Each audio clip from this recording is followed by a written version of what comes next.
Hello children, welcome back to Hindi grammar class. मैं आपकी Hindi teacher Vimla, Mount Litera Zee school faculty Jhansi. आइए तो हम सब हिंदी ग्रामर पढ़ते हैं। तैयार हैं सब हिंदी ग्रामर का अगला चैप्टर पढ़ने के लिए? अब हम व्याकरण का चैप्टर 4 पढ़ेंगे। लेकिन उससे पहले आप बताएंगे कि पिछले पार्ट में हमने क्या पढ़ा था?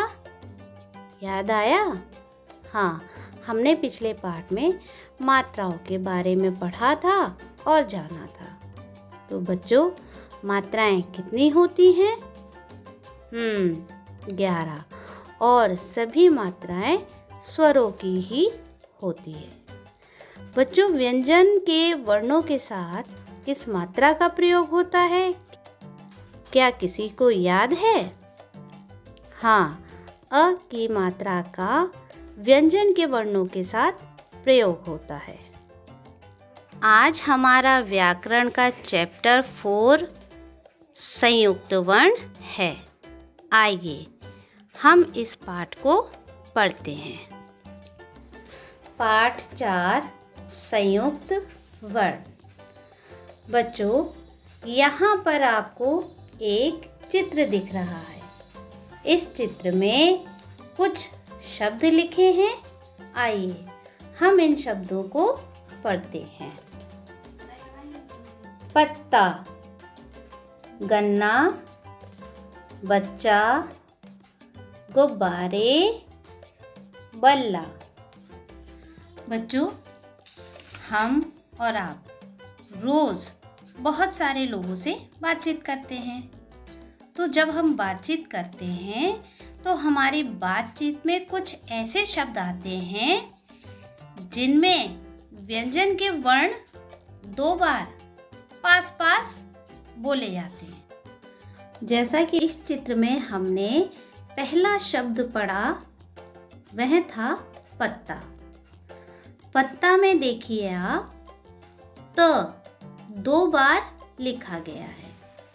तो पहला ता हमारा आधा है और दूसरा ता पूरा है।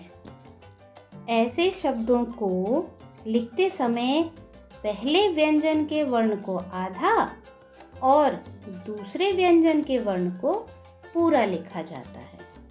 हमने इन शब्दों को पढ़ा। कुछ शब्दों में कोई कोई वर्ण हल्का बोला जाता है।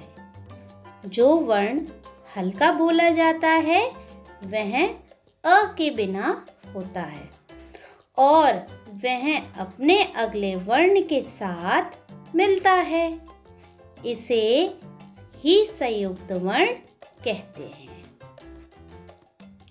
जैसे पक्का, मक्खन, क्यारी, डिब्बा, छत्ता, चिट्ठी, भुट्टा, प्यास, गुड्डा, गद्दी। बच्चों, आपने यहाँ ध्यान दिया कि सभी शब्द में जब आधा वर्ण लिखा गया उसके बाद पूरा वर्ण लिखा गया। इस प्रकार पहला वर्ण अपने अगले वर्ण के साथ मिलता है। इसे ही संयुक्त वर्ण कहते हैं। तो बच्चों, आज हमने संयुक्त वर्ण क्या है यह जाना। बच्चों, अब आपकी बारी है होमवर्क करने की। बच्चों, इस चित्र में कुछ संयुक्त वर्ण दिए गए हैं। आपको उनकी सहायता से सामने दिए गए चित्रों के नाम लिखने हैं। जैसे कि पहला हमारा संयुक्त वर्ण है ल। ल संयुक्त वर्ण से पहला शब्द बना दिल्ली। अब उसके सामने चित्र किसका है बच्चों? बिल्ली का। तो दूसरा शब्द हमारा बना बिल्ली। इसी प्रकार से आपको बाकी चित्रों के शब्द लिखने हैं। बच्चों, आज के लिए इतना है। अगली वीडियो में हम कुछ नया सीखेंगे। तब तक बच्चों, आप घर में रहिए, सुरक्षित रहिए और अपने जो बड़े हैं उनका कहना मानिए। Have a nice day children.